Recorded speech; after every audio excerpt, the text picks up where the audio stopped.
Commissioner Cush, Present. Fiercey, Here. Commissioner P, Here. Commissioner James, Here. Commissioner Dodd, Here. Commissioner Boyd, Here. Chairman Johnson. Here. Thank y'all. We'll have the approval of the minutes. Vice Chairman Phil Dodd. Thanks, Chairman. I've read the minutes, found them to be in order, and make a motion for their approval. Have a motion and a second to approve the minutes of our last meeting. All in favor? Aye. All opposed? Public comments? We have no public comments tonight. Next, we have the Planning and Engineering with Director Doug DeMasi.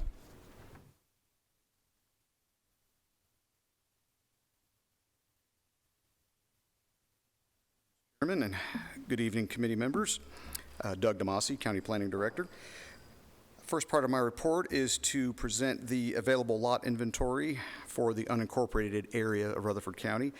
As you can see on the page 6 of 9, it looks like we have currently 1,061 available lots. That is up from last month, about 60 or so lots. We did have 3 larger subdivisions get recorded in the month of February. So that's not terribly unexpected. There's several others in the hopper as well. So I would anticipate as we start getting into the spring months, activity starts picking up, this number is going to fluctuate a little bit more. You can see how this, I'm sorry, 1,018 lots is the available, but last year at this time, you can see there was 1,061 available lots. So we're not quite to where we were at this point last year with available lots. We're a little under that. But again, this did go up about 60 or so lots from last month. So apologize, I just misread that when I was looking at that. Anybody have any questions on that? I will go into our rezoning report. We have 2 items for your consideration at next week's Board of Commissioners meeting. First is for property located along Franklin Road. It actually sits a ways off Franklin Road, but this was the easiest way to identify it. The existing zoning of the property is both residential medium density and planned unit development. The proposed zoning is for planned unit development for the RM portion and also a PUD amendment, and I'll go into a little bit more detail there. The applicant, you're probably all familiar with the Southern Harmony development. This is the Del Webb community located on the south side of Franklin Road to the west of Veterans Parkway. The applicant's proposing to make an addition to this development by adding about 124 acres on the south side. That's the portion that's currently zoned RM that they're asking for PUD zoning on. Like the existing development, this will be an addition to the age-restricted community. It's already there, it's been approved, age 55 and up. Existing design standards will also apply to the new lots. There are 2 elements to this proposal, as I briefly mentioned. The first is the addition of the 124 acres, or also known as the Hartley Tract. That will be zoned from RM to PUD. The second part is to amend the entire plan development that's existing, the Southern Harmony PUD, to incorporate it all into one larger development. So the total number of lots will change. Now these are maximums from 1,150 to 1,445, which is an addition of about 295 lots, which is a slight increase in the dwelling units per acre. I won't go into just a whole lot of detail with the pattern book. If you have questions, I'll be more than happy to go into those. I can go into more detail with that at the at the Board of Commissioners meeting next week. But again, nothing's really changing from the existing development to what they are currently proposing. There was a good amount of discussion at the Planning Commission. The Planning Commission did have several questions about the drainage of the property and steps taken to reduce runoff to downstream properties, including additional ponds if needed. They also asked about lot size and width, especially as related to utility placement. The applicant's representative answered that since the streets are private, the applicant can place utilities in a way that would not be possible with public streets. They actually had a pretty detailed design showing all the utility placements and how that would work. It's going to be tight. There was a representative from CUD at the meeting that did state that it was still going to be tight, but if things worked out, as shown on the drawing, that it could work. During the public hearing, there were some questions about water supply as opposed to runoff and impact fees in that area. After the public hearing, the Planning Commission did have further questions on the water supply, which were answered by the representative from CUD, and lot width in relation to the utility placement, which I briefly mentioned. Following that discussion, the Planning Commission did recommend approval by a unanimous vote. Our second item is also a piece of property along Franklin Road. This is a little further to the east. It's actually on the other side of Veterans Parkway, adjacent to where the Kroger Shopping Center is on Franklin Road.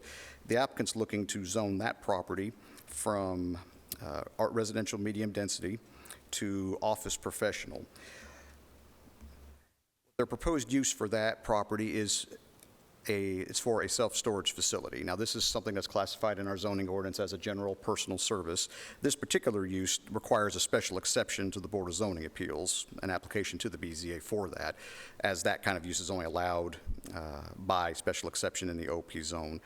So the approval of the zoning, should it be approved, would not approve the use as presented.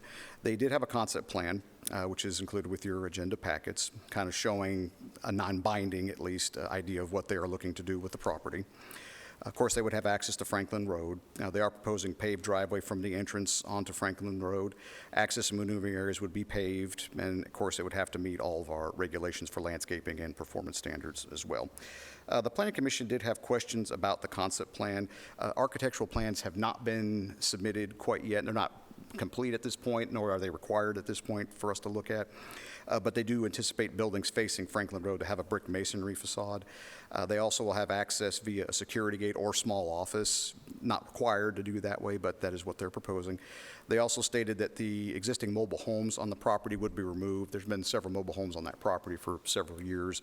They do plan on cleaning that up. There's a lot of other excess material located on property that they plan to clean up as well. Traffic issues were discussed, especially the need for a traffic study. The applicant's representative stated that due to the use and the size, one probably wouldn't be required, although we still have that ability to require one if staff felt that it would be at the site plan stage should this be approved. During the public hearing, there were some concern raised about using the property in more community-oriented use. One lady that spoke thought maybe like a food truck park or something would be good there. There were floodplain and floodway issues on this property. Most of the property is within the 100-year floodplain. There's a good portion that's in the floodway which cannot be disturbed. So we did have some discussion about the steps that would have to be taken to A, not disturb the floodway, but also B, to build up the pads enough, but also have compensating cut in those areas as well. There was also some discussion from the folks that spoke about the proximity of some other storage units in the area. Following the public hearing and more discussion at the Planning Commission, the Commission did recommend approval by a vote of 7-4 and 1 against. So those are the rezonings that we have for your consideration next week, and I'll be happy to answer any questions on those.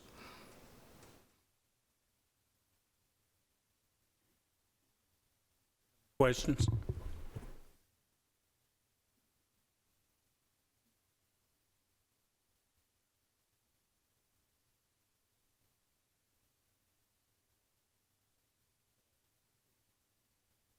All of your report.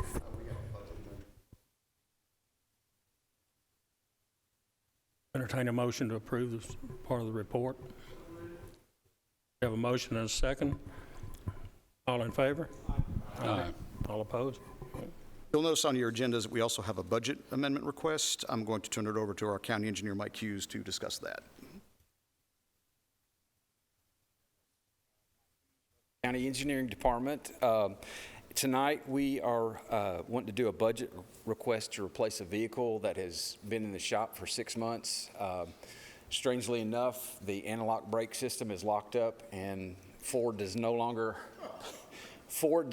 make the computer parts to fix a 2005 Ford Explorer. So we're going to have to replace our 2005 Ford Explorer, and we would like to increase our motor vehicle line 718 by $30,000 and reduce engineering services out of the planning and engineering budget line 321 by $25,000, and also take $5,000, reduce it $5,000 from other contracted services line 399 from our stormwater budget. So we're taking money from our two different budgets, combining them into planning and engineering's motor vehicles to buy a vehicle off a state bid list for a 2024 GMC Terrain, which is comparable. It's a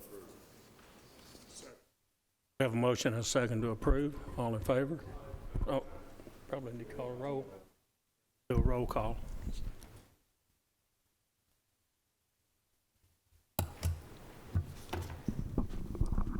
Commissioner Kush, Yes. Commissioner Piercy, Yes. Commissioner P, Commissioner James, Yes. Commissioner Dodd, Yes. Commissioner Boyd, Yes. Chairman Johnson. Aye. Thank y'all. Thank y'all. Thank you. Doug, Mr. Pearson? Almost made it. you almost made it. You almost got away. Your conversations that you have with CUD off and on, do you ever hear a concern out of them about the capacity that they can continue serving water to homes? Do you ever hear a max they've got or a concern? I'm not aware of any kind of maximum. Has the subject come up before? Yes, sir, it has.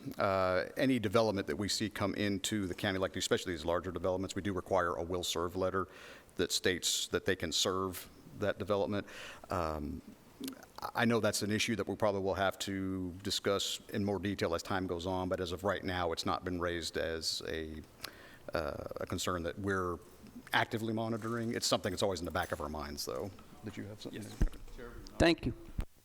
Also, Commissioner Piercy, CUD is the best entity to ask about that, but from what I've gathered, that TDEC allows so much water to be withdrawn from Percy Priest, and also how much can be treated and discharged back into Percy Priest. So there are some limiting factors, and we have to essentially compete with all the other municipalities as well. Mr. P? Yeah, this probably goes back to Doug again. Like you said, you didn't get out quick enough. On that first rezoning issue. The Hartley property? Yes, sir. Right, how many lots were added? And They were adding, I think, 295 total. Now, that's assuming the soils work out. That's a maximum. I don't, right, so that's going to make how many total in that subdivision? total would have been right about 1,440, 45, roughly. Okay, so that gets back to my question, which is, have y'all discussed this with the school system, and what are they saying about how many kids we're going to get out of that subdivision? Well, this is an age-restricted community, 55 and up. It's an age-restricted community, so there really shouldn't be any kids. That was really, and to answer your question, yes, we always inform, especially these larger developments.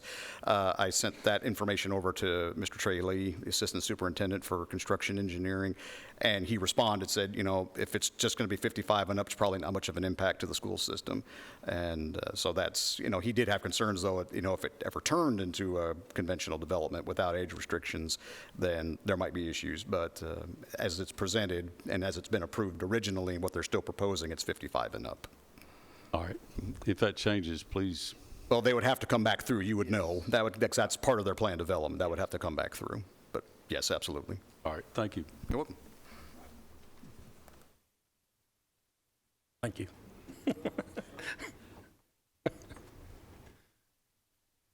Building codes report. Tanya Bell?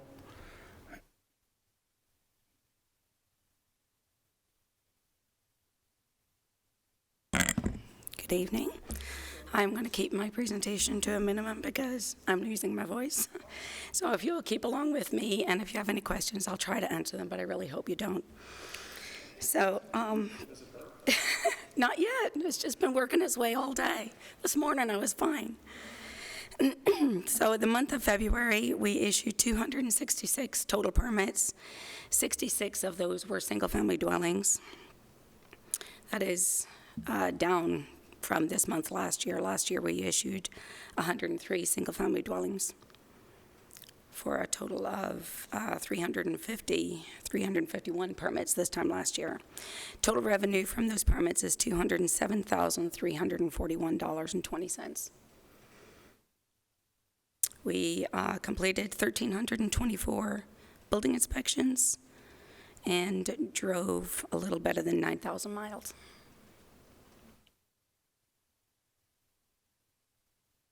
Questions on that? Zoning enforcement, we had a total of 126 zoning enforcement inspections in the month of February. And if you don't have any questions on that, I'll move on to development tax and school facilities tax. The month of February, we collected $634,433.50 in school facilities tax to bring the fiscal year total to $4,228,232.50. Development tax, we collected $3,750 for a total fiscal year of $61,500, for a total of both of almost $4,300,000,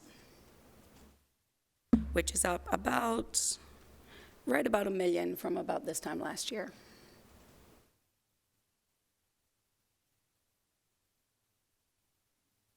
Questions?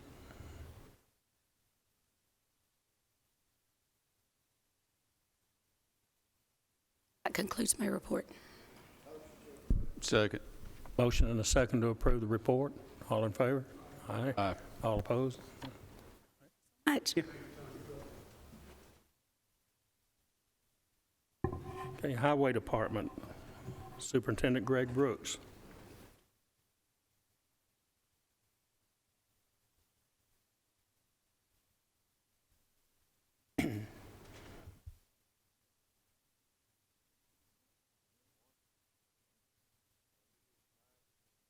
Presenting a budget amendment that we took to the road board.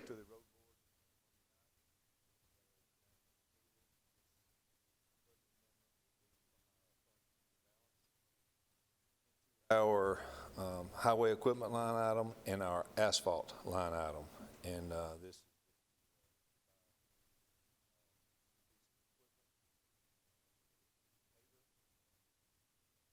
asphalt is to make sure that we have enough money.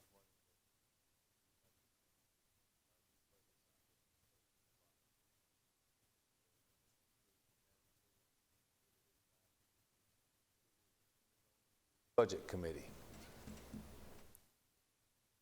Have any questions on this?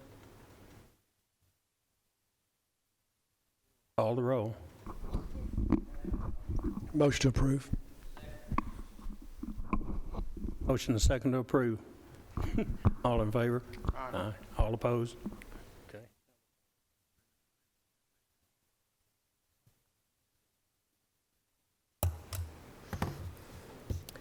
Commissioner Kush, Yes.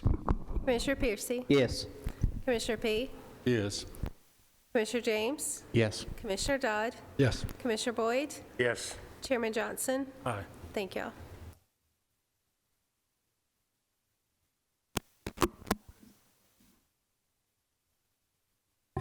Okay, solid waste reports.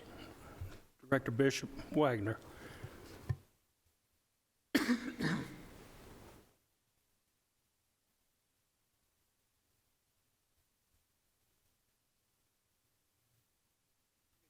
I'm Bishop Wagner. I'm Solid Waste Director. First item I have for you is a budget amendment tonight. It is taking money from communications line and moving it over to evaluations and testing line in the amount of $3,800 to have my new leadership staff and myself do what's called a DISC training.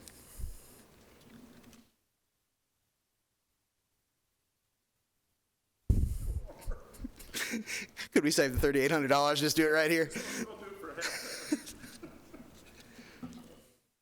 Have any questions? Yes, what is this training?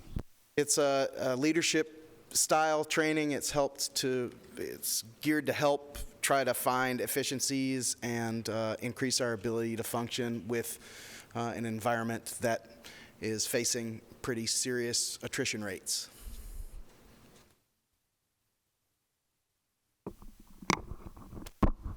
How many people will be involved in this test? Four of us. Questions?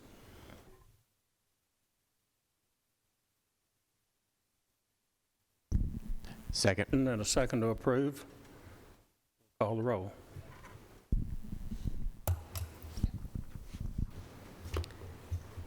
Commissioner Kush, Aye. Commissioner Piercy, Yes. Commissioner P, Yes. Commissioner James? Yes. Commissioner Dodd? Yes. Commissioner Boyd? Yes. Chairman Johnson? Aye. Thank you. Thank you. I'm now going to turn the report section over to my Assistant Director, Matt Davis. Thank you. Report, Rutherford County Landfill accepted 116.14 tons of brush for revenue of $3,492. We also managed 1,069 tires for a revenue of $1,932. The total combined revenue for the month of February is $5,424. Rutherford County Solid Waste disposed of 3,227.68 tons of waste from 1,208.7 tons came from convenience centers, 655.65 tons came from schools.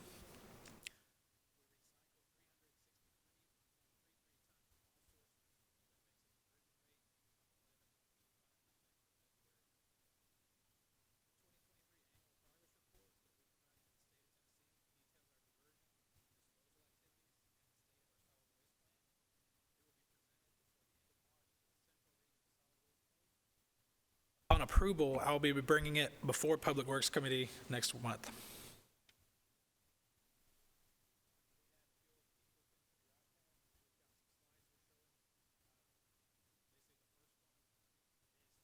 Hazardous waste event is scheduled for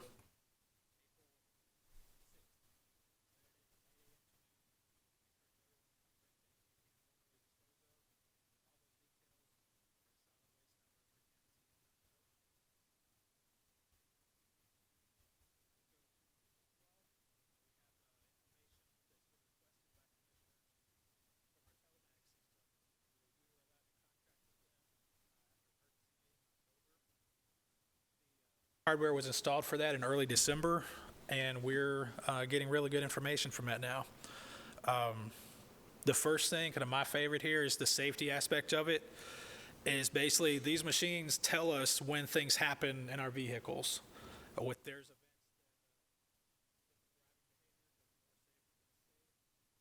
depending on the severity of the event, we get alerts in our email. Those behaviors drive a safety score for each driver, and then for our whole department, that's added together. You'll see on the top left here, that chart shows our safety score has increased from the time we started.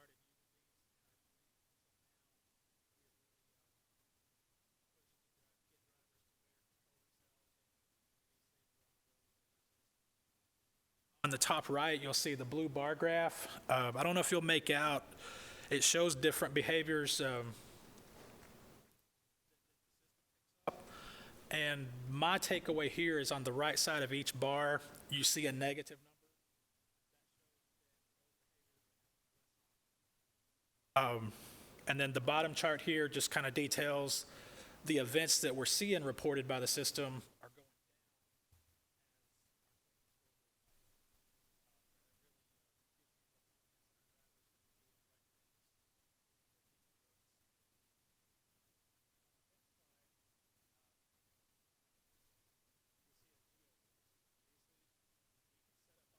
This boundary, and we get notified, or we have records every time our truck enters or leaves.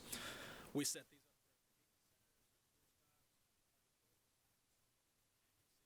The biggest one on the screen is Middle Point Landfill.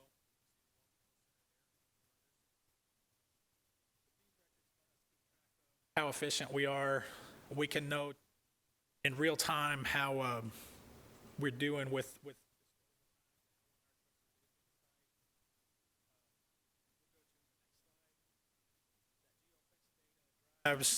we can track these wait times and visit times at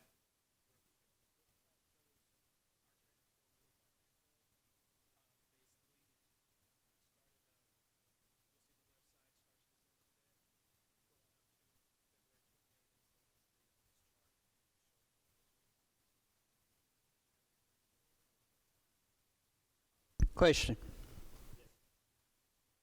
Will it give you the individual truck and time it has to wait at a location? Yes, sir. Could you get us a printout on that for the next month's meeting on how long they have to wait at the Middle Point landfill? Maybe back it up 4 or 5 weeks or whatever you've got a record of and get us a printout and put it on here. Thank you. With that, if I can ask, is there a way to identify time of day so we can find what the peak times of day that they're going up there and waiting, so therefore we can maybe adjust what peak time of day we're going there? There is. You see the day and time that they come in and out. The other thing that we kind of use that for in real time is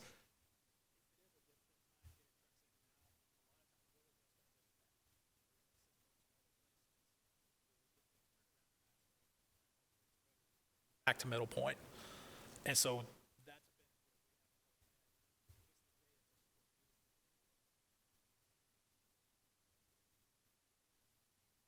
let Bishop talk to you about the next pieces with the. If I could, Matt, so it may be really obvious on slide number 1, safety events per 1,000 miles reported. It looks like a really significant decrease, like your drivers, 22.8 events, I guess. So once they were observed and notified, it looks like they trended down. Is that There's two that simple? things that are important here. The first one is a lot of people are stuck in bad habits, and you don't know till somebody tells you. Cameras in the trucks actually, they flash red and they beep, and you hear a voice saying, "You've exceeded the speed limit." Driver, I've drove these trucks. It's annoying. You don't want that to happen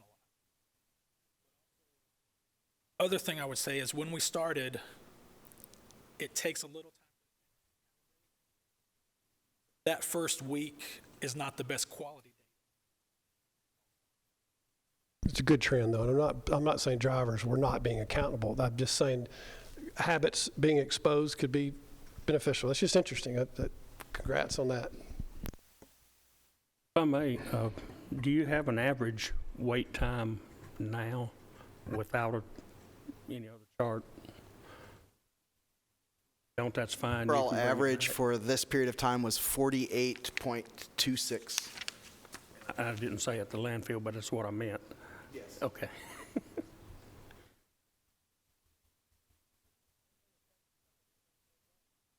Yeah, with that time, the question I've got, you said 48 minutes, is that right? Was that average wait time? Is that count when they pass the boundary of the landfill and then when they exit the landfill? So how long does it take somebody, if they drove straight up, were able to go dump and then come straight back? What's the average time?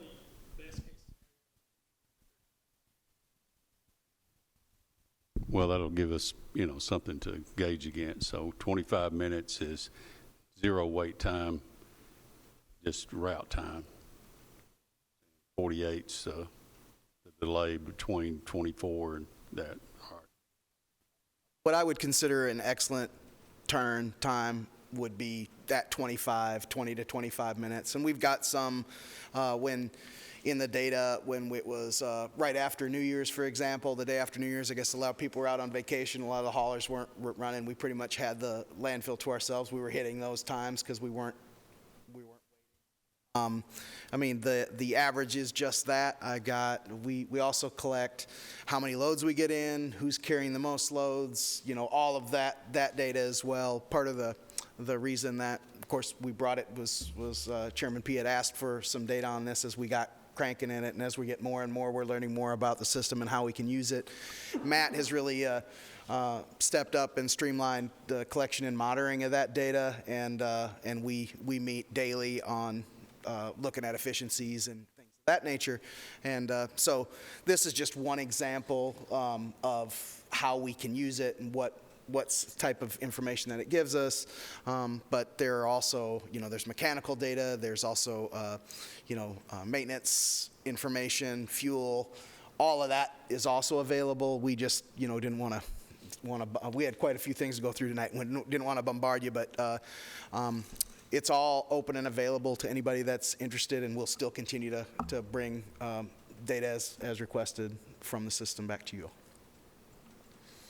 I'd also like to find kind of the other side of that equation. We're talking about the wait time at Middle Point, but I'm also kind of sparked a thought about the wait time at the convenience centers when you have to close them to change out the containers.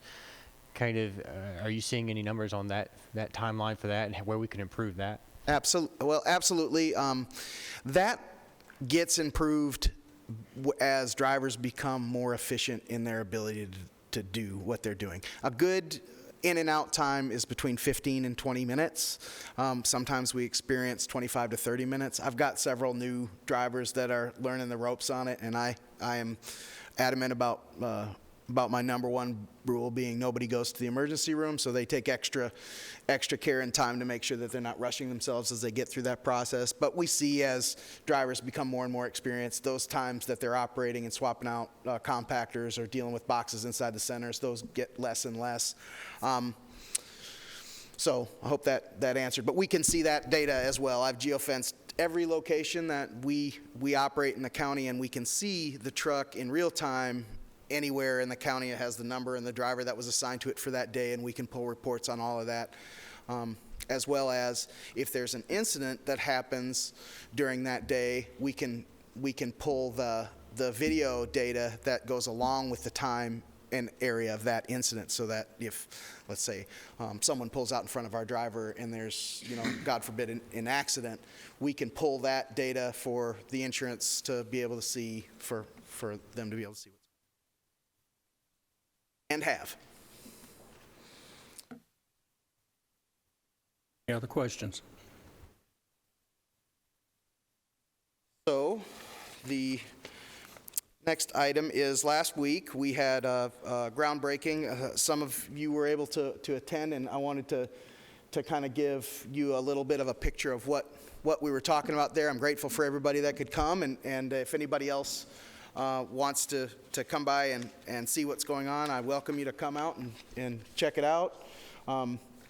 We had a pretty good attendance at it, and representatives from state government to local municipalities and all in between, citizens, and even my mom and dad were there. So I was grateful to that. I think Commissioner Wilson's wife also came, and it was their 25th wedding anniversary, so I'm putting her in for sainthood. This is the overview of the layout of the center as far as the site work. It shows the three, well, there are four structures primary to the road. There's the scale house, there's an office building, there's the transfer station building, and then there's a fuel fill-up area for containment. It's basically a three-sided concrete slab for our fuel tanks to set to. You'll come in the top right hand corner up there, you come in, that's off of Landfill Road, and you go straight into the scale house. There's an inbound and an outbound scale. You go into the inbound scale on the right-hand side, you tip, and if we don't have the existing weight or the tear of your vehicle, you weigh out on the outbound side. We take that data, and that's how we would charge for the tonnage and keep up with what we have to supply to the state on how much material we handle. Overview of the design that KSA has come from. This is the transfer station with the 5-bay pillar and two. On the far left side, you see that there will be two loading areas. The longer one is currently set up for an open style 53-foot trailer that could accept a tube trailer, a tube compactor if needed in that. It was determined by the expected volume that we see that initially won't be necessary. We can get by with the one tube compactor in the front, and then if we have any other materials that won't be a good fit for the tube contract.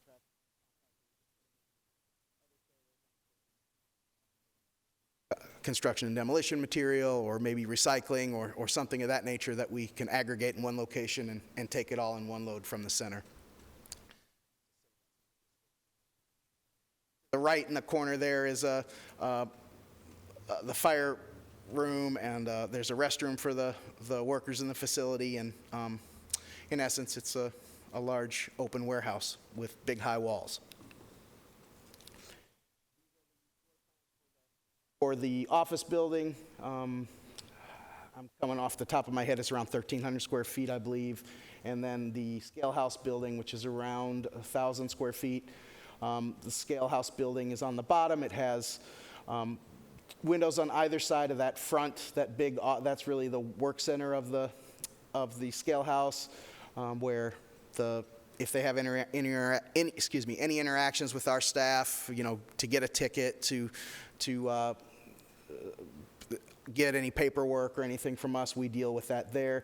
The scale house attendants will make sure that they process everything as it comes in and goes out off the scales. And there's an office and restroom area in there.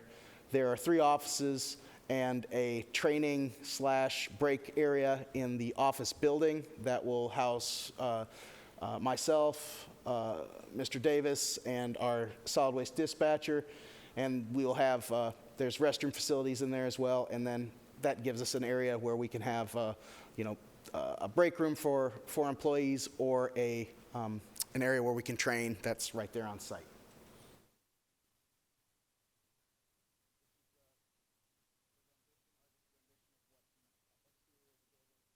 It's pretty basic, steel frame, steel-sided building. 5 bays. And then the back side of the building on the bottom, where the trucks back into the bay for them to be loaded before they get hauled out and processed.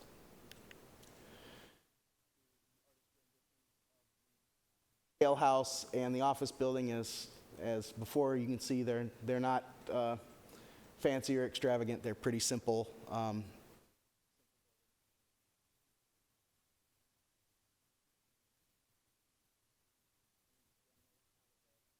Bay design and some of the structural detail.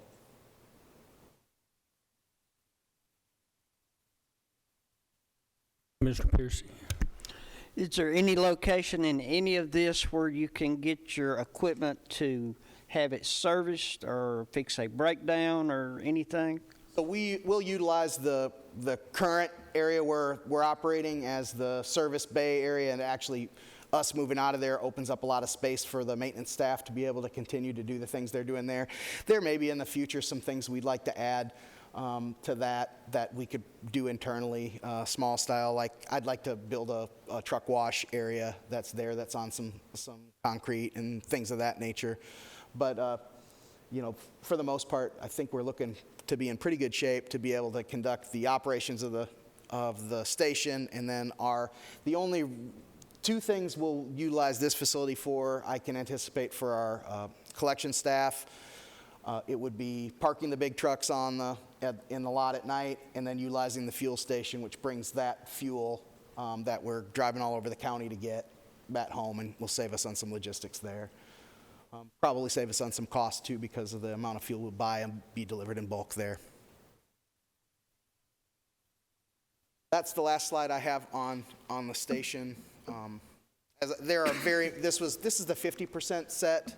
On the 25th of March, KSA will have us the 100% set and be ready to go out to shop for the contractor to do the work.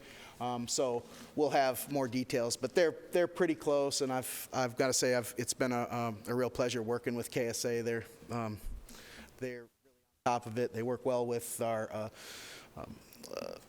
the SEC group that's out there doing the groundwork, and Moody constructors who've been out there doing the actual material moving and excavation stuff. So far it's been everybody's aligned in the common goal, and we're moving in the right direction, and I'm pleased to be a part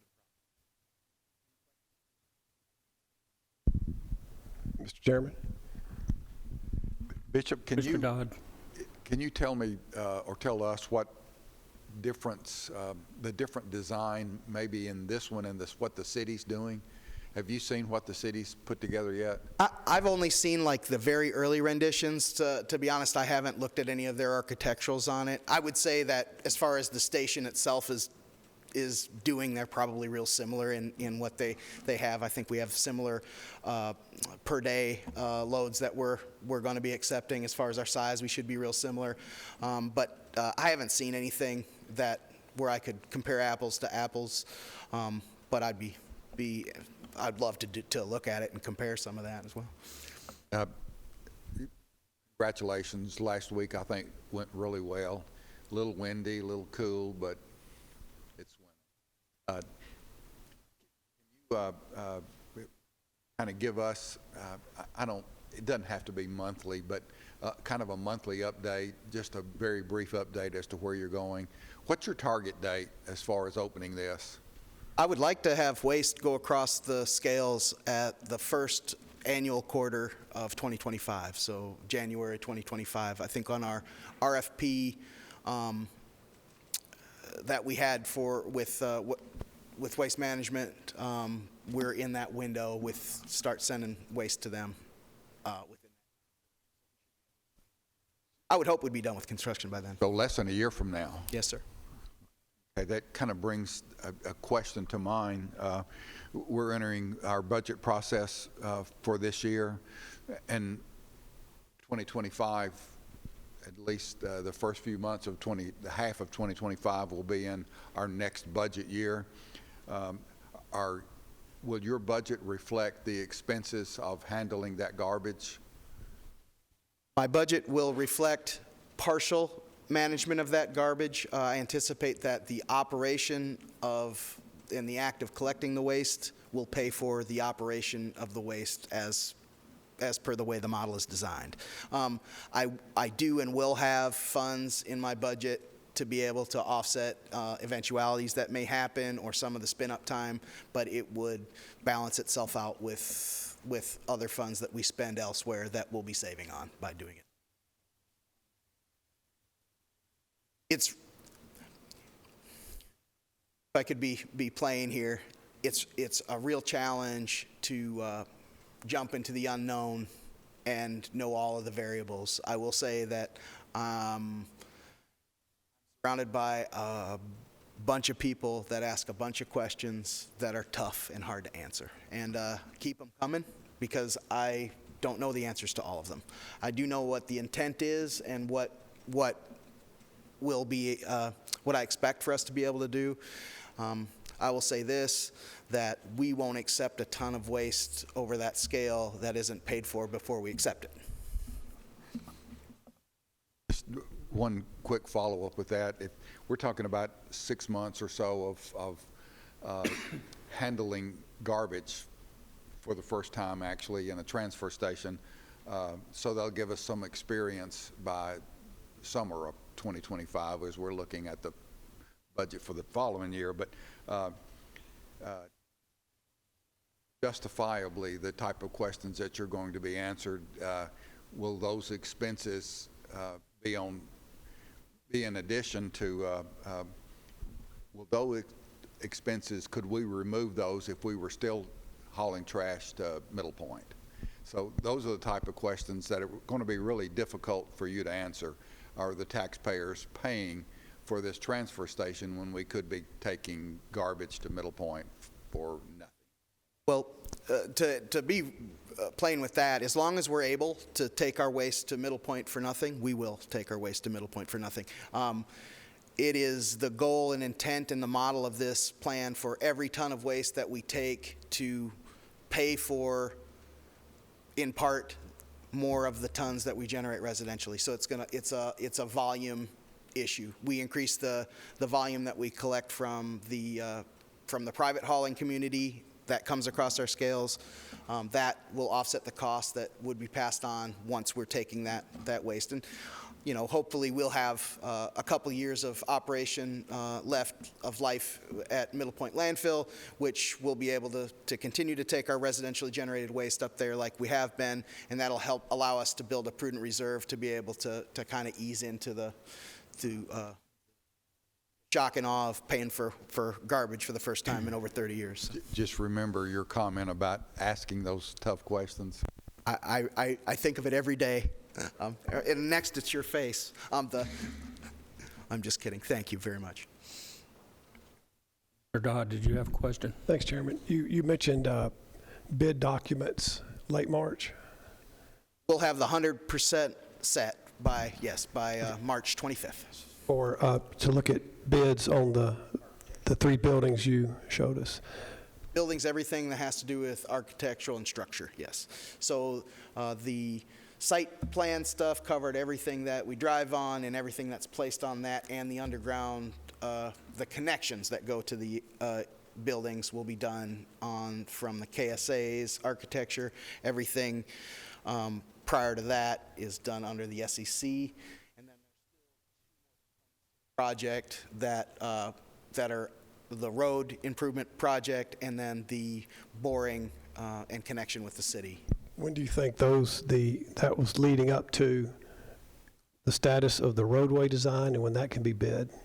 And I know that the engineering, the geotech has already been done on the road stuff, so we're waiting, I'm still waiting to hear back from them on what that is planned. We meet as a collective group on every other Tuesday amongst the SEC folks, the KSA folks, and everybody that's involved in the project to go over those things. So everybody's aware that those items are on the radar, and as soon as I get that information, I'm getting it to you. including the bore under the river. Will those be done in time for, Jeff alluded to the budget in June? Will we have utility, the bore under the river, the new roadway design, in addition to the 3 buildings? Do you think? And I guess we need it. The only thing that I would see that would need to go into the new budget that's outside of the bond that we have would be the utilities cost post-connection. So the operational utilities, so the sewer and water costs that are there, and then there's one connection fee cost, but I think that rolls into the bond money that we have as well. So I guess I'm getting at, is the bond money enough? I think we anticipated a 15. Did we do a 20? I don't remember if a $20 million bond, and we're doing everything we can to keep it well under that. And so we would hope that at this budget year, we would know the utility, the bore under the river, the new road would be available to us. I think it'd be prudent for us to have that. We're pushing real hard to try to get it in before then. It's, I think that it's not out of the realm of possibility to have it in by June, especially since I'm expecting that we're going to have first week of June on the architectural part. The good thing about the boring project and the road project actually is they can happen simultaneous to the other, so it's. But we will have to, RFP, and those all have to go out as separate bids. You mentioned a few times an operations budget. When can we see that? Is there anything, an Excel spreadsheet you can put out, or? I'm working on that for presentation in some of the pre-budget meetings before I come to that. It's coming together pretty good. It's a rough model, but it's coming together. I think with my current and existing staff that we have, I think exception of scale house operations, I think I'm going to be pretty close, but I still have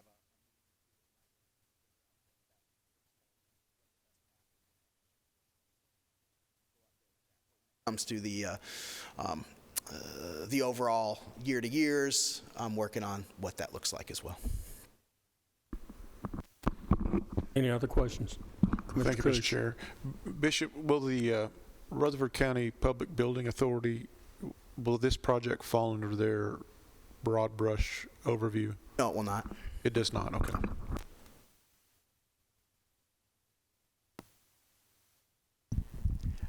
I just wanted to thank you for a while now. I randomly will call you or just show up and ask a bunch of questions like these just to get my bearings. I guess thank you and forewarn you. I expect this spring to have a lot more of those, just as we navigate through this to kind of go through the weeds on it. But I wanted to point out to you and all your staff up there has always been very welcoming, very knowledgeable, and able just to, on a total random moment, take the time out and answer. And I know that can be sometimes burdensome. But I wanted to point that out, that if anybody else has not gone up there, other than just for the ceremony, you should go up there more often, just really dig in a little bit deeper than we probably can right here, right now on some of these fine tunes. But I just wanted to thank you for those moments, especially this last month when I've been in and out trying to get my bearings on some other information. Thank you. And I concur. Everybody's welcome. I'd love to have you. Let's sit down and work on some of this stuff together. I would appreciate it. Other questions?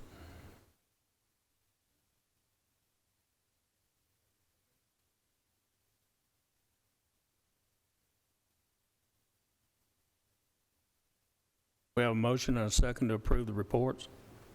All in favor? All opposed? Thank you. Have a good evening. Thank you.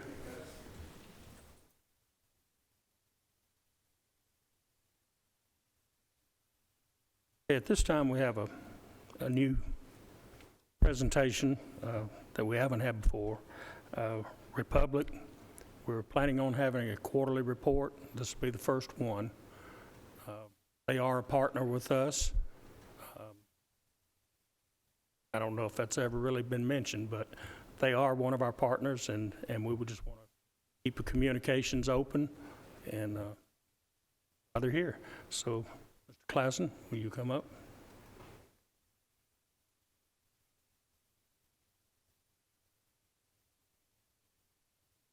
Welcome.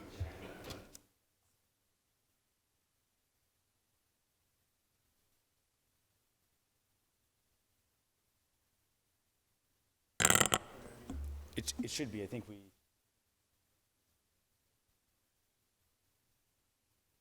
Is it?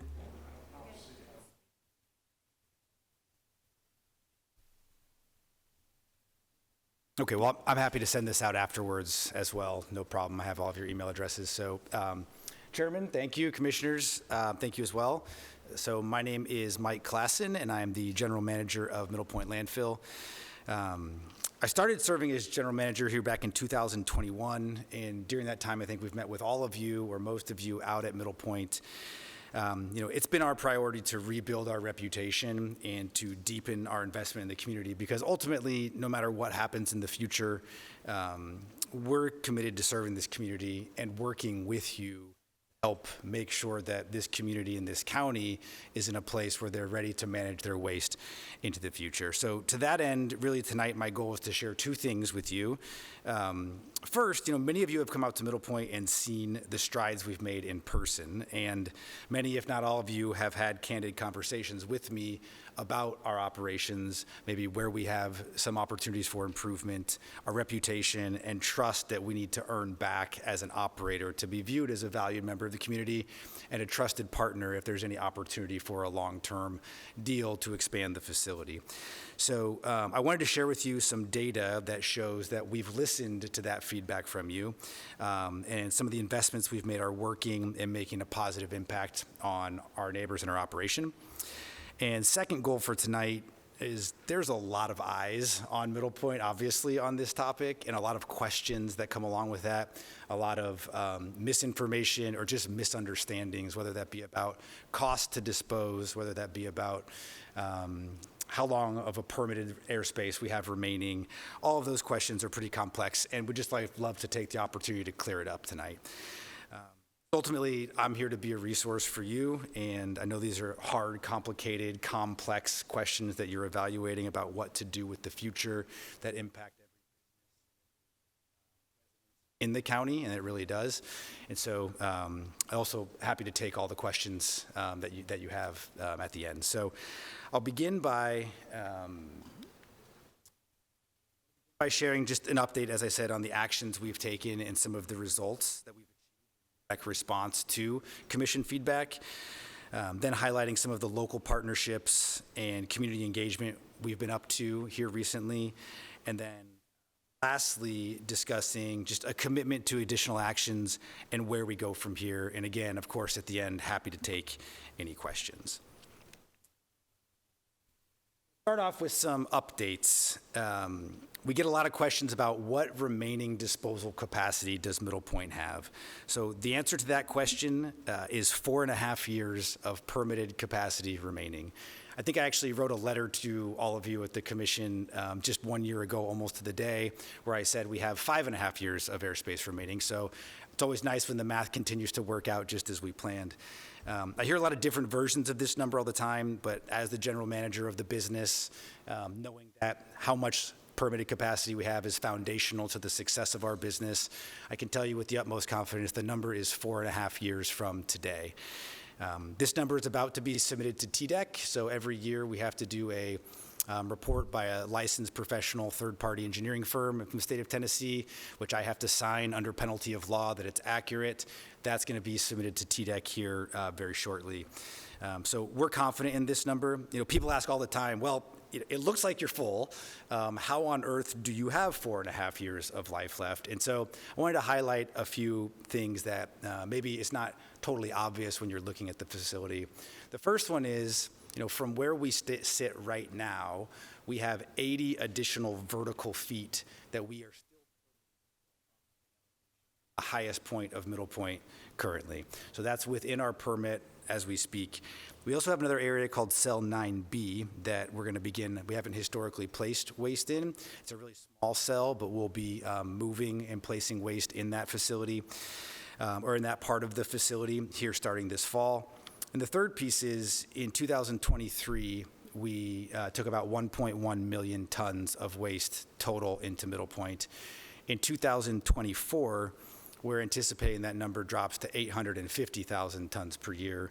So 250,000 tons per year less. And we'll talk about that a little bit more at the end of the presentation. But I say that because I think every time I've talked to anyone about how much capacity we have left, I always say as things currently stand, right? There's a lot of variables. There's levers we can pull. We can always move more waste out of Middle Point, send it to other Republic facilities, and that will extend the life of Middle Point any longer if the need were to arise to do that. So the 4.5 years is as things currently stand at that 850,000 tons per year is what it looks like. Yeah. I'm happy to take questions if you'd like right now. Yeah, that's fine. Yeah, sure thing. Might be easier than having to remember them all till the end. Oh, okay. On the 80 feet of permitted additional height, airspace, could you go back to TDEC and request additional height? Well, I mean, what would have to happen to be granted additional airspace?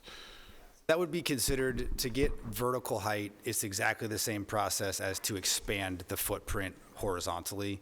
So we would have to go submit for a major expansion application. It would have to go back through the Part 1 application, through the Central Tennessee Solid Waste Region Board, and follow that whole same process. So there's, you know, realistically, there's no potential for us to go get additional height without going through the process that we're currently in as well.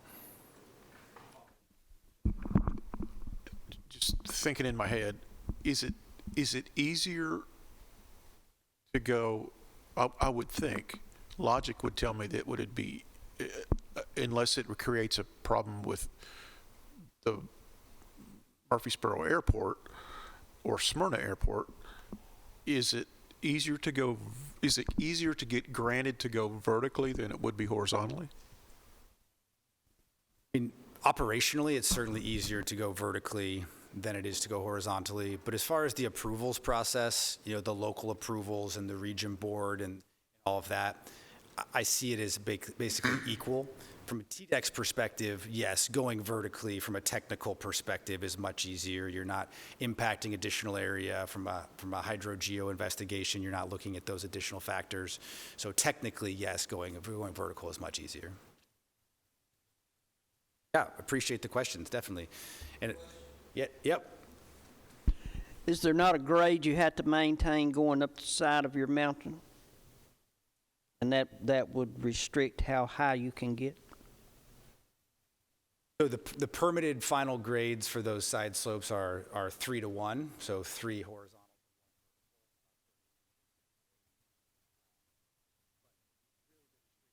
About when landfills are designed, the bottom geometry and the top geometry are all totally fixed. So that's part of our permit. So all of those grades, all of that geometry is in our permit and we have to hit it. Okay, I'll keep going through. So the second item that we really hear a lot of question on is related to costs. So two really important points that I want to draw attention to. Obviously, as host county, of Middle Point. Every Rutherford County resident receives free disposal, and businesses receive low-cost competitive disposal. I've heard it thrown around recently that our cost that customers are paying is $147 per ton. I'm really not sure where that number is coming from. So what I did was I actually took these two charts from the month-end financials that I see as the operator of the business. This is month-ending January, and there's two things I want to call attention to. The first is the lower red arrow, where that's showing our average third-party revenue per ton. Third-party meaning all non-Republic customers. Our average third-party revenue per ton was $39.24 for all commercial customers coming into Middle Point. Yes, how that's possible? Well, waste is a volume-based business, and every single commercial customer we have has volume incentive pricing to bring their material there. So you can see that's extremely cost competitive. Middle Point also handles a lot of waste that are hard to manage, not just the MSW and C&D, but those special wastes, which are basically coming from manufacturing and industry within Rutherford County. That's the top arrow there, special waste. We had 9,000 tons of special waste coming into Middle Point in January. Those are wastes that predominantly cannot go through transfer stations. So transfer stations are not equipped to handle that type of difficult to manage material, and TDEC won't approve it to go through there. Talk about what is the cost to customers if it's $60 for transport and disposal plus operating costs plus debt service. That's really not what manufacturing and industry are going to be paying. Manufacturing and industry are going to have to direct haul their material to another landfill at considerable distance. And so cost to business would be going up considerably if Middle Point isn't an option.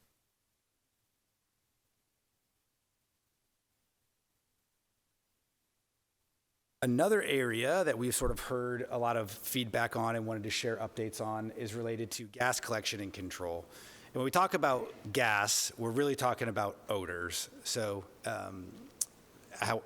I know we've gone through this science experiment a few times with most of you, but how odors really are generated is as waste decomposes within the landfill, called landfill gas. And our job is to drill we have over 300 locations where think of it like big perforated straws where we're sucking out with a vacuum that gas as it's generated to prevent it from going fugitively out into the atmosphere. You got to collect the gas in your system so it doesn't make it to the atmosphere and cause odors. So in 2021, I think the first time I was here in front of all of you, we announced a series of investments designed to mitigate odor and improve our operations. In those 3 years, we've invested over $10 million, well over $10 million in this system. And the result has been a 71% increase in the amount of gas we're collecting and a 98% reduction in odor complaints that we receive. We don't rest on our laurels, obviously. This is a continued operation and our job is never done. So in 2024, first phase of our gas collection and control system expansion is already underway. You can see it down from the road. And we'll have another phase of that expansion to continue improving the amount of material. Mike, the phases, what is each phase? What does each phase consist of? This first phase is a large network of horizontal gas collectors. That's a big change that we made recently in the last 2 years, was rather than wait until waste is in place and then come in later and put in gas collection, we put in collection before waste is in place, more like surficial collection, and then waste is put on top of it, and you can turn those collectors on immediately. So from an odor control standpoint, the quality of gas you collect isn't that strong, but it really mitigates odor escape.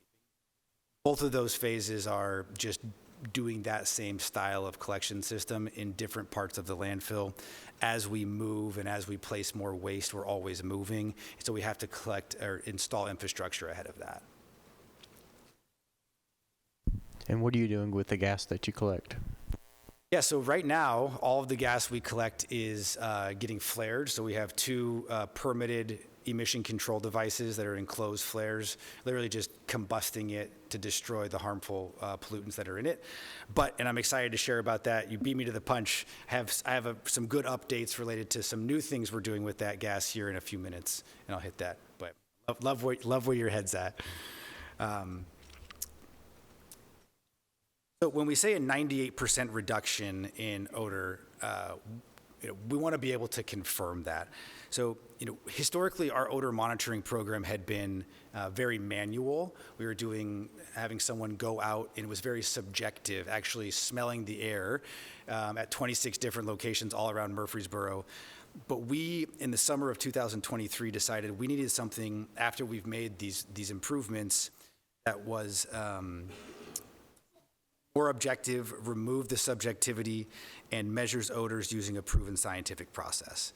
So from this data, we've been able to derive if Middle Point is a source of odors emanating from an area and how to mitigate it if so. So what we've done is installed a network of 10 monitors, real-time continuous monitors all around the Middle Point property. You can see up on the very north side at Jefferson Pike, those are monitors 1 and 2. Those are on the property line, but with the exception of those, all of the other monitors are located either on the landfill itself or at the landfill boundary, not the property line. Our goal is we want to be able to detect odors, and when we say odors, we're talking about the gas hydrogen sulfide, which is the primary contributor of odors in landfill gas. It's that sewer gas smell, it's that rotten egg kind of smell. That's what we're talking about when we discuss odors. So we have these 10 monitors that are continuously monitoring for hydrogen sulfide on site. So we know if there's a problem and we can adjust operations or know a problem's going to happen before it gets off site. When we talk about odors, we're really trying to prevent off-site odor and keep all those odors on site. So what does this data show us? This is from January monitoring results of all 10 monitors. Monitors 6, 7, 8, and 9 are actually on the landfill active face. So those you would expect would definitely have more of detectable odor right up on top of the trash. But I want to draw your attention to the tall blue line. And what that's showing is 98.1% of the time on all of the monitors across the entire Middle Point property, even right up against the landfill boundary in the entire month of January, 98.1% of the time, there was no detection of hydrogen sulfide above a level that would be considered perceptible by any person. So this shows that what we are doing is working. You can see that the 0.03% of all the readings in the entire month of January show they would reach that threshold, exceed that would be quote unquote capable of. And this empirical data helps us sort of aligns perfectly with that 98% reduction in odor complaints that we've seen as well through our odor reporting portal. And while those are great numbers, it makes us confident in our ability to mitigate off-site odor, and we're very proud of those results. We're definitely not satisfied with 98.1%. We want that last 2%. And we want to know if it's originating from Middle Point, we want to know how we can determine to mitigate it. So it's that last 2% of the reporting portal, the complaints that come in, that we're also targeting. I want people to know it's not a black box, it's not a void, it's not an internet minefield. People are being heard. I see all of the complaints that come in when we do still get them on occasion. And for example, in the Reserve neighborhood, they're south of the VA, I believe just adjacent to Commissioner P's district. We still have some neighbors that submit odor complaints from time to time. And, I've gone and met with them in their homes. They have my cell phone number. We really want to hear from people what they're experiencing. Relate it to the data that we now have that's real time over that same time period to figure out, is this something that's actually coming from Middle Point? If so, can we pinpoint it and then systematically work to tailor those last 2% down and get it to 100%? So that's what we're doing right now as it relates to odor. And I think the feedback we've gotten, I think from many of you and from the community is that it's been. Mike, just one quick follow-up question. You said if that's coming from Middle Point landfill, if there's an odor out in the community, there's probably high probability that you're going to be blamed, and you might have data that shows it's not coming from Middle Point landfill. So what's the solution there? Yeah, I mean, and I really appreciate that question. Historically, you know, I kind of say it like a ball coach. It's like we just got to take care of what's within our fence line, take care of the things we can take care of, and that's all that we really can worry about. And that's been our approach. You know, we do have data to identify other sources of odor in the community. I've shared that data with the sources of that odor. It hasn't always been well received, but you know, we typically try and educate the community is what we do. So we say, hey, complaint came in at this time. We have this EnviroSuite model that shows the wind was coming out of this direction with the weather station on top of Middle Point. There's no possible way it was coming from here, but it was actually coming from this direction. Here's a couple other known odor sources in your neck of the woods. And I think people are really appreciative of hearing that they have a broader understanding that there's other things happening in the community than just the landfill that could be contributing to odor. Can you go back a slide?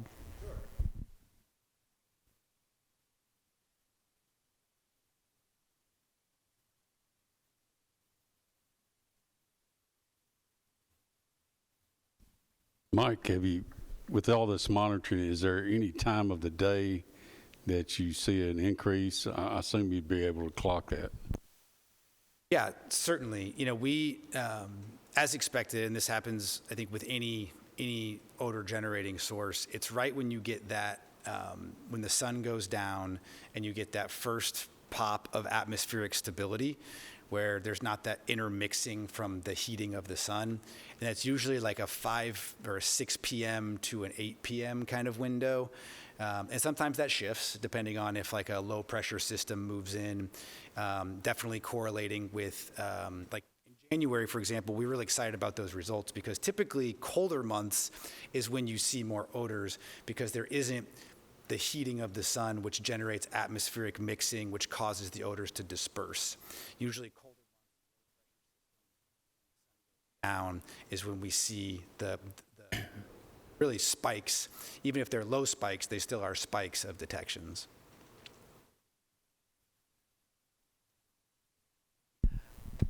I wanted you to go back to this slide because on the next slide, slide 8, it says the monitors 6, 7, and 8 have the plants. Yep. They're the only ones that show that. The main concern I've heard of is when you drive down 231 right over the bridge off the Stones River, you get that, it has that, you know, I have no evidence to suggest or say, but it has that feeling like it's something's leaked into the river, and of course the wind gust from the river blows it up there, so you smell that different smell. Have you thought about putting a monitor out that far, even though, or are you allowed to put one since it's not on your line? Yeah, I think it's a really great question. We're certainly not opposed to putting, you know, we've talked about it too, if there's a particular person that submits, and there are a few that submit a large number of odor complaints, you know, what's the possibility of just putting a monitor in their yard, for example? I think there's some, you know, obviously everyone knows we have some ongoing litigation currently with the city of Murfreesboro. There's some limitations to what we can do. But we're of the opinion, and I certainly would love to be at a place where we can sit down and talk to each other and work together to do some of those things. I'm all ears for those opportunities when the time is right.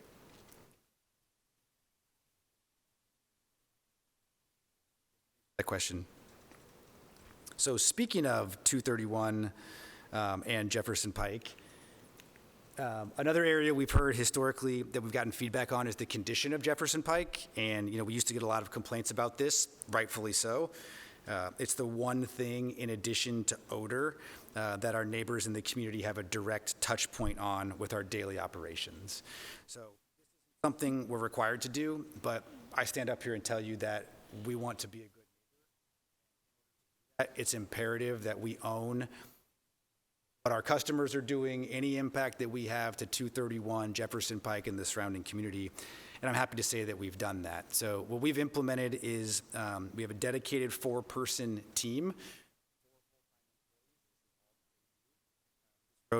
This crew picks litter from 7.5 miles of roadside every single day, 6 days a week. If I'm doing my math right, and I hate to do it in public, but I think it's about 2,200 miles of road cleaning per year. We sweep Jefferson Pike a minimum of 4, street sweep a minimum of 4 times every day. Do the same to interior roads continuously. Operating hours, we power wash the Lanny Lane overpass there on Jefferson Pike, which can sometimes have buildup of mud from customer vehicles every single month, as well as scraping sediment from the shoulders of the road to make sure there's positive drainage. And we also do this to our surrounding streets, like Wade Springs and some of those other streets that are there that we've gotten a lot of texts from neighbors who have my phone number who say, hey, you're doing a great job on Jefferson Pike. Now could you come into our streets a little bit as well? And we do that as well. So our effort does not limit just the Jefferson Pike. We go where the need is. We've had a lot of success with that as well. So back in 2020, this commission specifically asked us, you all said, we want to see something with sustainability. We want to see something with happening out there. Show us what you can do. So our renewable natural gas facility under construction right now, that's an aerial photo of it. Right? It's a $70 million investment that we've made through. That's scheduled to be starting in Q4 of this year. And what this facility does is half of what's in landfill gas is methane, which is natural gas. So this facility is taking all of the gas that we're currently just lighting on fire and sending up into the atmosphere after being combusted, is taking all of that gas and converting it into pipeline quality renewable natural gas. Atmos Energy is also a partner. They're building an increased size pipe running down 231. We'll also be going under the river with our natural gas interconnect. And we expect that facility will be up and operational in the fall, in Q4, with enough energy with enough energy generated for approximately 80,000 homes. That's going to give us more opportunity to reduce our greenhouse gas emissions, more opportunity to collect more gas, and therefore reduce odors. And really, that's a promise kept. So this is green, sustainable energy delivered to the taxpayers here at absolutely zero cost. So this is a picture of what those RNG facilities look like. This is at our Republic's Blue Ridge landfill outside of Houston. So that pad will ultimately look like that, and I'm sure we'll get a nice little aerial shot all doctored up as well once it's all live.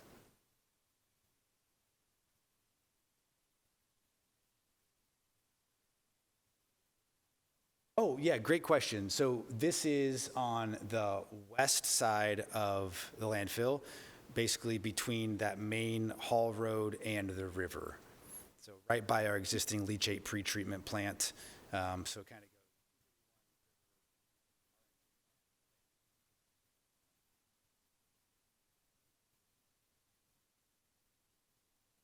So a few things we wanted to highlight on the local partnerships front. The big one that we're engaged with right now is with Walter Hill Elementary. We've partnered with our National Neighborhood Promise Grant Program and awarded $125,000 to help kickstart an outdoor education classroom, which their focus is STEAM accreditation. So it's going to be building a classroom, but then also partnering to build curriculum, including tours of Middle Point, including presentations, which we're already doing and engaging with the community there. And that's going to be a very exciting project. That project is expected to be completed in about July, and I'm sure we're going to have a wonderful ribbon cutting as a part of that, which would encourage everyone to be at. Walter Hill Elementary is a passion project of ours. We have a lot of programs with Walter Hill, including Teacher Enrichment Fund, their Amazing Shakes competition, which is the coolest thing ever, where the kids do a presentation and practice their handshakes, and you get to rate them and do judging on that, which is a really cool experience. We bring all of our staff over there. Working to also pilot some recycling programs with the schools, and of course sponsor them whenever they have their 100-year celebration is this August. Walter Hill Elementary has a really cool history, and we're excited to have learned about it and be part of it. But it doesn't stop there. These are all a number of our different partnerships. The one I want to highlight is a recent one, which was at Overall Creek Elementary, where Principal Ortiz just put out on social media that they were having problems collecting money on past due school lunches. And kind of tired of hounding people who just didn't have the $5 or the $10 to do something, and put out on social media, hey, if someone wants to step up and just cover the cost of this, that'd be great. I had met with Commissioner McMurray a while back, just like the rest of you, where I said, we want to help, please ask us to do something. And he remembered that, reached out. We were able to give a check to the school, and now it's kind of blossomed into a bigger relationship where we're going to be hosting some tours, STEM accredited elementary school as well, and be working with them on some curriculum. So I say all that to say, if you hear of opportunities, we're up here saying we want to help. Our hand is up. Please call on us.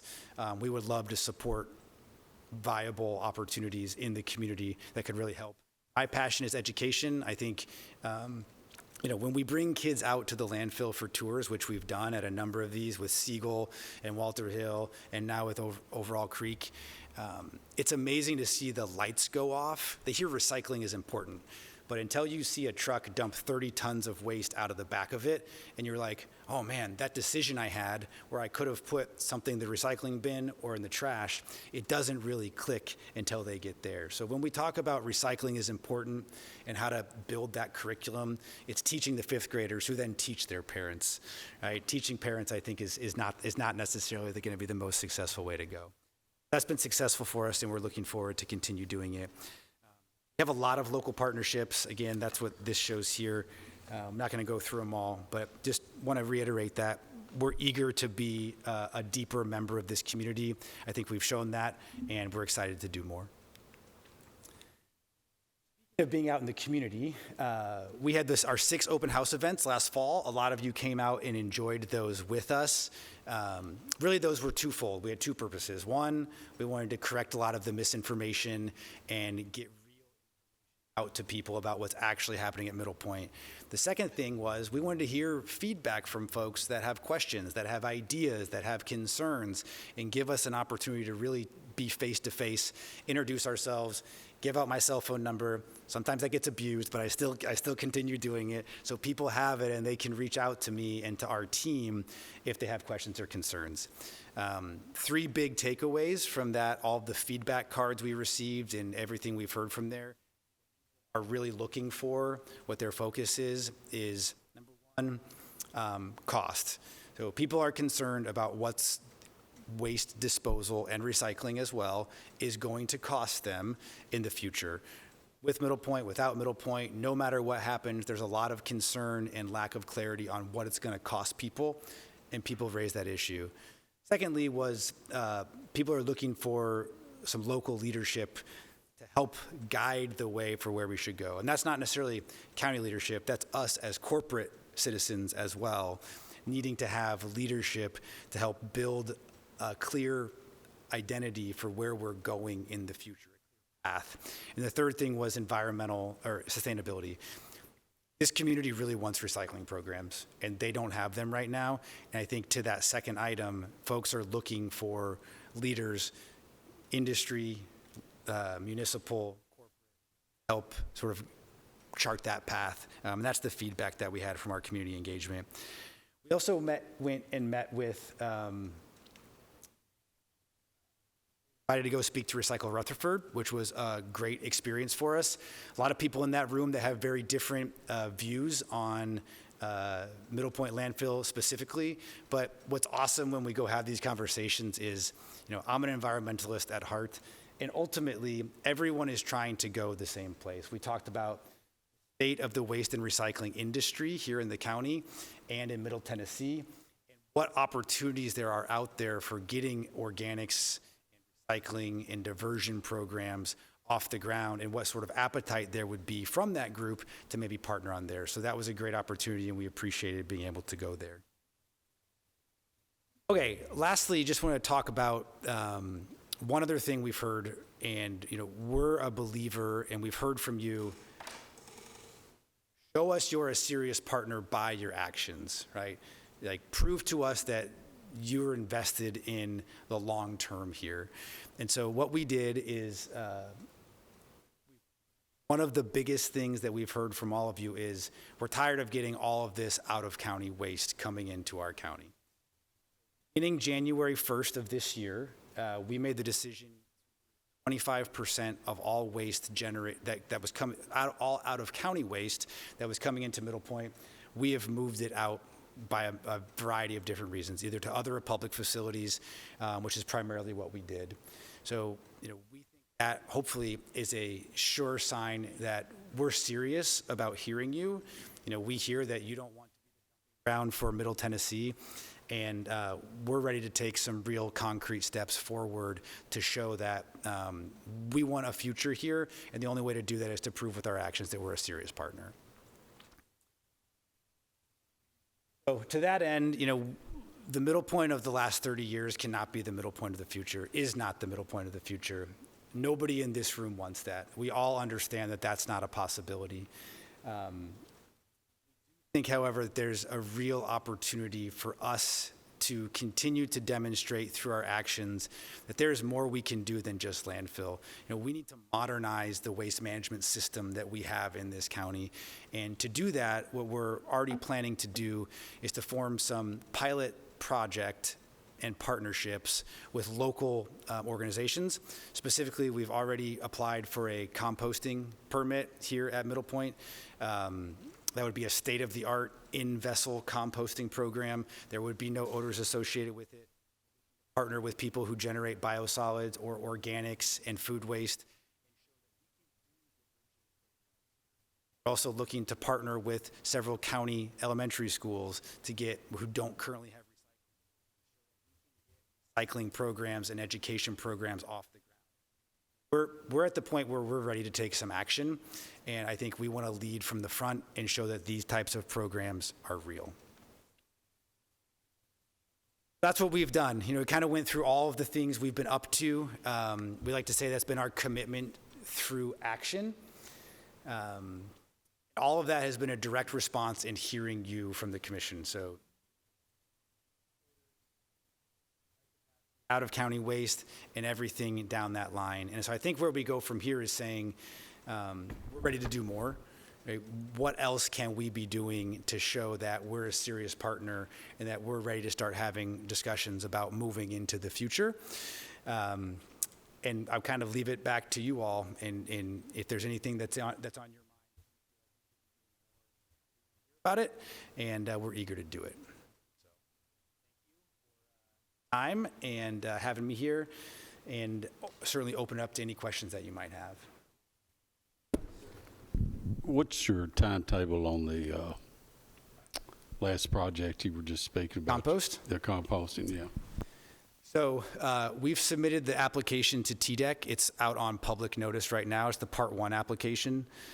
From there, we have to do the technical submittal as well. I would say probably towards the Q3 timeframe of this year. It's a really cool composting operation. We actually used it at our Otay landfill out in San Diego. All solar powered, inside of Gore-Tex covers with forced air going through it. So there's no odor, there's no exposure to the environment, and there's none of that. And it's a really nice showpiece that I think would be great to bring tours in and to bring elementary. Where will it be located? One of two places. So right now it's either going to go kind of up by where the small vehicle convenience center is, towards the north part of the facility. We thought that might be easier. It's all paved to get people in and out and show what the program can do. Alternatively, it might go over on the Matthews property on the east side of Landfill Road, where we have a little more space to operate. So the technical design isn't quite done yet, but it'll be in one of those two places. Mr. Cush. Thank you, Chair. So Michael, let's go back just a couple of sentences there. This composting technology sounds like a state-of-the-art composting, very unlike what we saw in Sevierville 4 or 5 years ago, where they had to hand turn quite often to get it to cook correctly. So this, you said this is a solar heated system. Will have to be outdoors though, right? Yeah. So there's two ways to compost, and this type it's called forced air. So you literally have a row of the material that's been mixed underneath a Gore-Tex cover, and you have a pipe going through that which is forcing oxygen through it. So it's actually decomposing aerobically, but it controls all of the odors that way. So the solar power drives the blowers which supply the air through the static piles. Yeah. But you're right, definitely different than the old school wind turning, exposed to the environment sort of way. Yeah, yeah.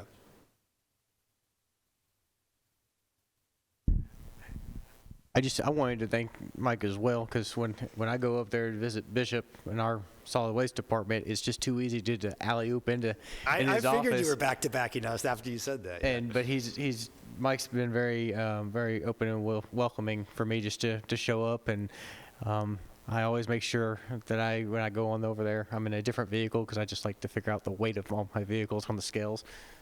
But I do appreciate the time you take out of the norm, out of the totally random, to give me some updates, some information as I'm seeking it. So, Yeah, always my pleasure.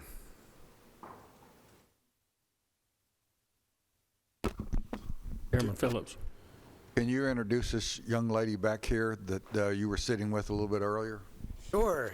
Yeah, Anne Marie, you want to wave hello?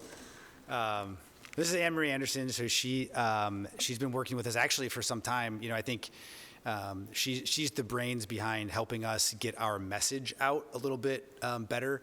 I think for a long time, we were just sitting back and not saying anything, never putting real information out there, not participating in the public conversation.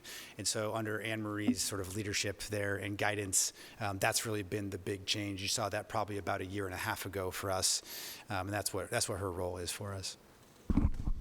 Does Anne Marie teach the handshake to the elementary school? She probably could. She does have an outstanding handshake, by the way. Indeed. Okay. Indeed. Michael, I want to thank you for the presentation tonight. I want to thank Republic for doing a lot of right things the right way. I will say publicly that by far you are the best manager that I have seen in my 10-year tenure as a county commissioner.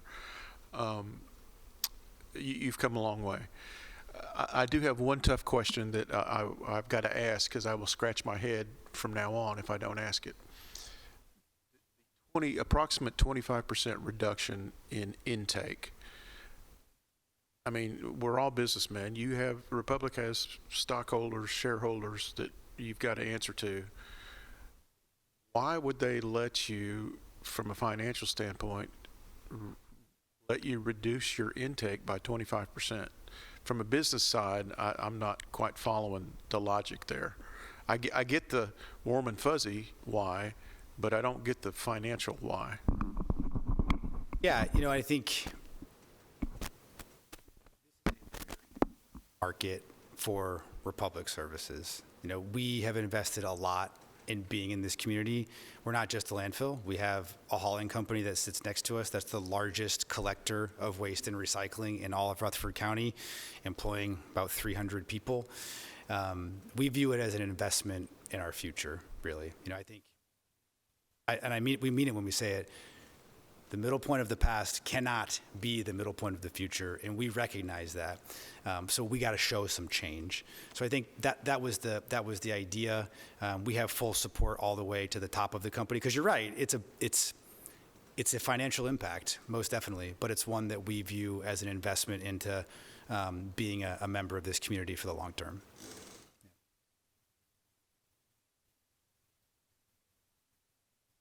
Other questions?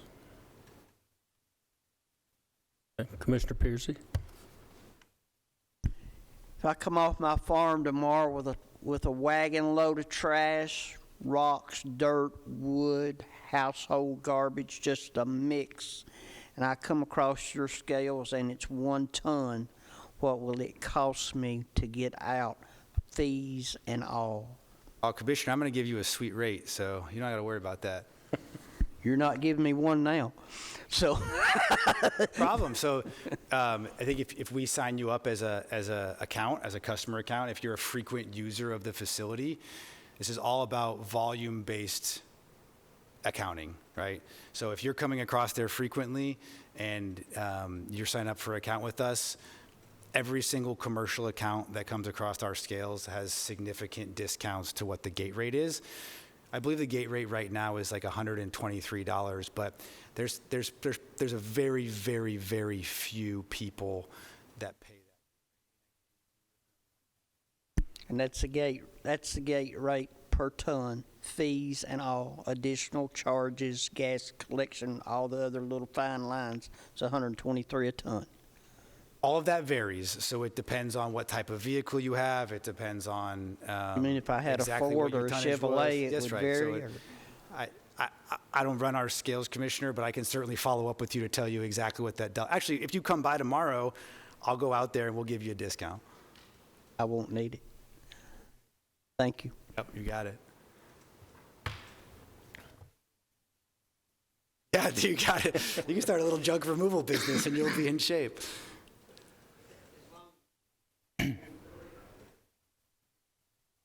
Hey, any other questions? I have one. It's not a popular question, but can you just address any bill that may be up at the State House or any kind of legislation that's going through, if bill, the bill number, or where it stands, who presented it, or whatever you know on it? Sure. So it's no secret that disposal capacity is reaching kind of a crisis point in Middle Tennessee, and that has made its way to state leaders' office, to both the House and the Senate. And it's not just a Middle Point problem. We are not the only landfill that isn't able to get expanded in the state of Tennessee. It's happening to a lot of people. We also have no advanced recycling programs. There's some bills that are trying to introduce EPR or which is extended producer responsibility, recycling on the packaging and the manufacturers. TDEC is also a big part of this. So if landfills in Middle Tennessee and Tennessee can't get expanded, that waste goes out of state. TDEC's entire solid waste department is funded by generator fees paid at the landfill. So this is not just it's a multifaceted problem. And I think the state has recognized that. And so both the House and the Senate asked the National Waste and Recycling Association Tennessee chapter, of which I got voluntold to be the chairman. They asked us to come and present what do we see as some of the challenges in the industry right now. What do we need to be working for if there was to be a comprehensive bill that addressed all of those things, that addressed disposal capacity and recycling and generator fees and all of that. So we were not the only ones that got asked to present.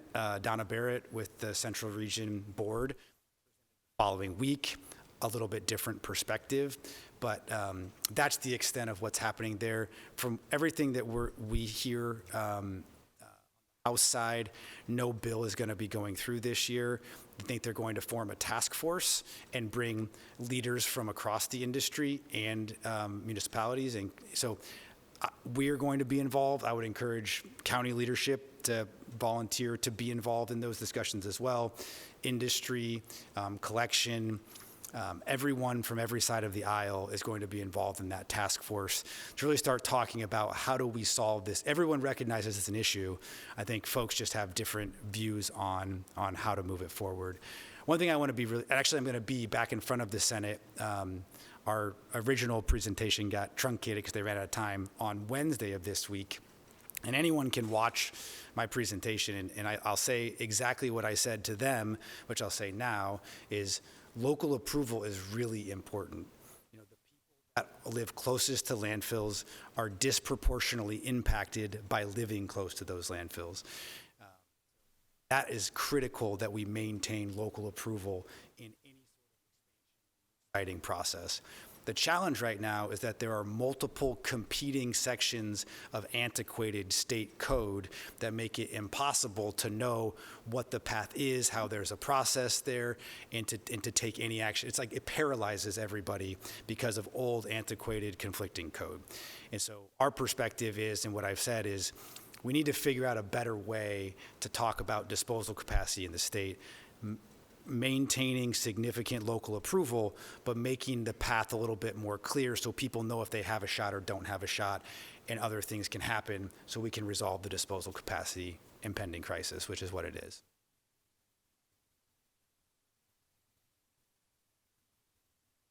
So if I'm understanding you correctly, there is no bill, or if there is a bill, it's supposed to be stopped, and this will go before a task force? That's right. My understanding is that there is no bill.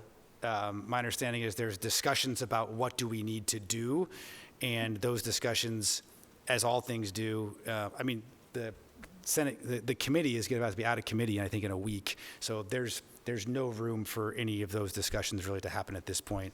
So I think the intent is, after legislative session is over, form a task force led by, I think, a joint leadership from the Senate and the House to start having those discussions. That's right. Thank you. Any other questions? Thank you all for your time. Appreciate keeping you late. Thanks. Sure. We appreciate you coming up here with all this information. It's good information. It's good to hear from you.